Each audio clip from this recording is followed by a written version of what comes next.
நன்மைக்கு தீமை செய்கிறவன். நல்லா பாருங்க, நான் படிச்சதுபடி தீமை செய்கிறவனுக்கு நன்மை செஞ்சிடலாம். அவனுக்கு துரோகம் பண்றான்ல, நமக்கு தீமை செய்யறான்ல, அவனுக்கு நன்மை செய்யலாம். வேதம் எழுதிடுச்சு, வேதம் சொல்லி கொடுத்துருச்சு, தீமை செய்யறாள் அவனுக்கு நன்மை செய். ஆனா இந்த இடத்துல ஒரு மாற்றம் வருது பாருங்க, ஒரு வித்தியாசமான வார்த்தை. நன்மை செய்கிறவனுக்கு தீமை செஞ்சிடாதே, தீமை செஞ்சிடாதே. மறுபடியும் படிமா அந்த வசனத்தை.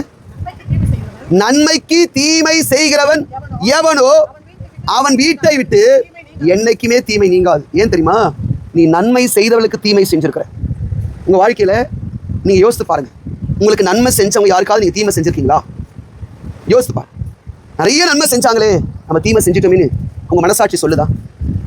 முதலாவது தேவன்கிட்ட மன்னிப்பு கேளுங்க, அந்த நபர்கிட்ட சமாதானமாகுங்க. என்றைக்குமே கத்திரிய பிள்ளைங்களே, தீமை செய்கிறவங்களுக்கு நன்மை செய்யலாம், ஆனா உங்களுக்கு நன்மை செய்கிறவங்களுக்கு மாத்திரம் தீமை செஞ்சிடாது. தீமை செய்யவே கூடாது. அது துரோகம், அது அநியாயம். தேவன் அது ரொம்ப துக்கப்படுவார். கர்த்தருடைய பிள்ளைகளாகி நீங்கள் நன்மை செய்கிறவங்களுக்கு தீமை செஞ்சீங்கன்னா உங்க வீட்டை விட்டு தீமை நீங்கவே நீங்காது. தீமை நீங்கவே நீங்க